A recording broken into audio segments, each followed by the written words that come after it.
Hello and welcome to Faithfully Stampin' with Jennifer Helm. I am Jennifer Helm, the Faithful Stamper, an independent demonstrator with Stampin' Up. And today I have for you a quick and simple masculine gift card holder. This is a very simple gift card holder to put together. It is great for any occasion and could be male or female, doesn't just have to be for the man in your life. The gift card will fit right in the pocket. And it's okay if you're snickering over my Michael's gift card that I put in this gift card pocket. It was the only one I had handy here at the house. But you can see it's the perfect size for a gift card holder, and you'll be amazed at how simple it is to put together. So let's go ahead and get started. To make this gift card holder, you need 2 pieces of cardstock. The first one is 3 3/4 inches tall by 3 inches wide. And the second one is 3 1/4 inches tall by 3 inches wide. They can be the same color. This just happened to be what was handy on my workstation when I was assembling these. And you're also going to need a piece of designer series paper that is also 3 1/4 inches wide. Nope, 3 1/4 inches tall by 3 inches wide. And basically what we're going to do is cover this piece of cardstock with the designer series paper and then assemble our pocket. Now it's up to you if you want to use the second piece of cardstock. Some people may just like to use the designer series paper and adhere it right to the cardstock to form the pocket. I like a little extra stability, so I am going to add this piece of cardstock and designer series paper together to form the pocket. So the first thing I'm going to do is use some Stampin' Seal. This is our tape runner adhesive, great for cards. And I'm going to glue my piece of designer series paper right on top simply by matching up the corners and the edges. Pretty simple. Just press that down, make sure it's ready to go. Before I assemble my pocket, I'm going to round the top 2 corners, as you can see here on this gift card holder. To do so, I'm going to take our detailed trio punch. It has this sweet little floral image on one side and a little, I'm not sure what you call that. It's a tiny little oval that can be used for different things, and then a corner rounder. And it has these little guidelines here. Your paper snugs all the way in the corner, regardless of which size you're using, so that you get that corner punch in the right place. And regardless of which punch you're using, you want to put your whole hand and press down. That way the punch works best. So if you have one of these and you're struggling a little bit, it might be because you're trying to put weight on one of the 3 corners. I know that's what I was doing when I first started. So just remember, use your whole hand. And so there is my corner. I'm going to throw out my little trash pieces. And the next step is to assemble the pocket. Now you can use liquid glue for this. It will take a little extra time to dry. I am going to use tear and tape. This is double-sided tape, and excuse me, I recommend no wider than 1/4 inch. If you happen to have something thinner at home, that's fine. Let's see. I want to see which side I want to put at the top. You will need a strip along the bottom, whether you're using glue or tape. And my favorite trick is to take a clear block with a straight edge and just line it up with the edge of my project and pull the tape back up against it, and that way I get a beautiful clean line with my tape. If you're a fan of my videos, which I hope you are, you will see me use this trick a lot. I learned it recently and it's just my new favorite. So I want the whole world to know all about it. So just line your tape or your glue up along the edges. And then when you're ready, I like to press on my tape. Just make sure it's really sticking down there. I'm going to take my Take Your Pick tool and just lift the backing off. This is a great little tool for so many things. And another recent tip and trick I have learned is to use the pointy end here to help encourage my tape back to come off, and it saves my fingernails. So if you haven't picked it up yet, you might like to do that. It's a very handy tool to have. So once you've got your tape or your glue on there and you're ready to go, just line up your bottom quarters. And once they're straight, press it down. And so that is how simple it is to make your gift card pocket. But now we're going to decorate it just a little bit. The first thing I'm going to do is take a rectangle. This is one of our stitched rectangles, and this is a basic gray. And I am using a sentiment from the Handsomely Suited stamp set. And I'm also using the matching dies, the suit and tie dies, but if you don't have them, don't worry, I'm going to give you an alternative. So this is the stamp that I'm going to use. I am using Pacific Point ink to pull out the blue here in the Designer Series paper. So I have my stamp. Just like to make sure it has enough ink on it. And this is a red rubber cling stamp, so it's already got built-in foam, so I don't need any extra cushion. My image came out well, so I'm going to put my ink pad away.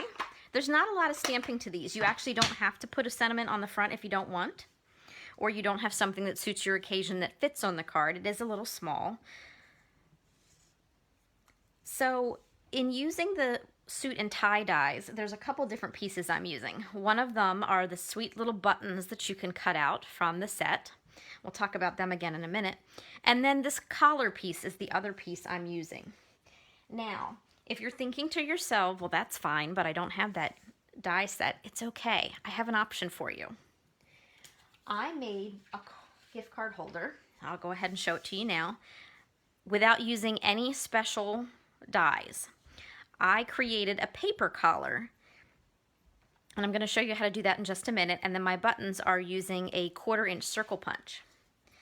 So if you don't have the dies that are going to make this collar shape like so, and you don't feel like freehanding it, simply take a piece of either Designer Series paper or cardstock, whichever goes best with your project. This is 1/2 inch tall by 3 inches wide, and this is so simple. All you're going to do is just fold in one side and then fold in the other till they meet.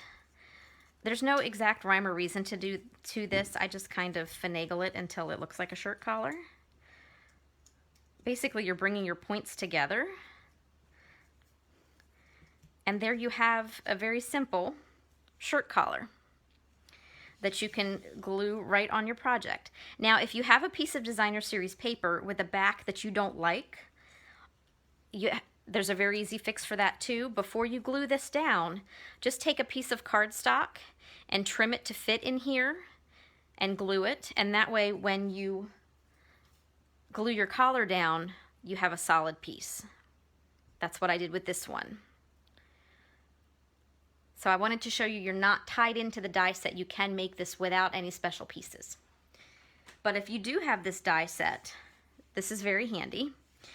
What I decided to do though is I wanted this to pop a little more than if I put the plaid on the plaid. If it'll cooperate, there we go. See, it kind of gets swallowed up a little bit here. So what I'm going to do is just take a scrap of cardstock and I put a little adhesive on the back of my collar. And I'm going to glue it. I'm going to use this end to save myself a little trouble. It's just about as wide as my collar is. This also offers a little extra stability because these two pieces are connected by this tiny, tiny little section right here. And so I was kind of afraid it was going to tear. So I just glued that to the piece of cardstock, and I'm going to trim it. And then I get the desired effect that I was going for, as well as a little added stability to my collar. So once that's done, I'm just going to flip it over and add some dimensionals. I'm not going to go overboard with them. I'm just going to add 2 to the back. And then I'm going to position this shirt collar right in the middle. And I just kind of like how that looks a little bit better. I'm going to go ahead and add my sentiment. Again, if you don't have a sentiment you like or you don't have something that fits, you can skip it, and I'll show you in a moment how to still make this for a great occasion. I'm going to put my sentiment here at the bottom, and this would be fine the way it is, but I want to talk about these little buttons. These buttons came with the die set, and again, if you don't have the die set, a 1/4-inch circle punch would do you just fine. But these are very sweet little buttons, but they're a little fussy, and I didn't feel like dealing with glue dots. So what I did was I took my piece of cardstock and I put a piece of adhesive tape on the back, like our tear and tape, just wider. We have our adhesive sheets that are perfect for this.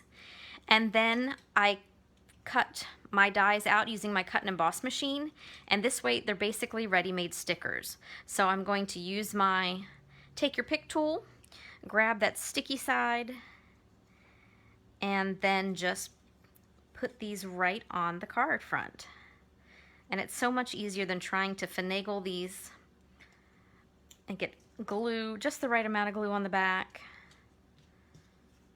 I'm forever losing small things like this.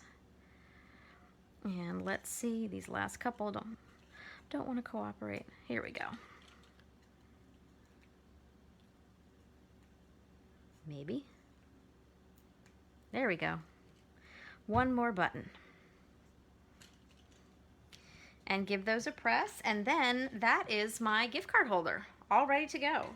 So this is a very short and sweet project. I do have a couple other samples to show you. Again, here's the one I made using the folded paper collar.